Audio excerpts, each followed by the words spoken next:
සඳ මඩල දුටු නැත රැවටුණා තමයි කිමද මේ තරම්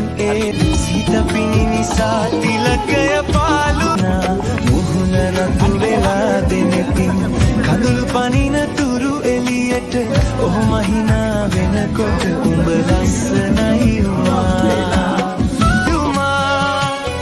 සීතමීදුමේ තිරපට වලලුලු අතින් ඉවතට ඇත් කර හොරෙන් හෙමිහිට බලාපන්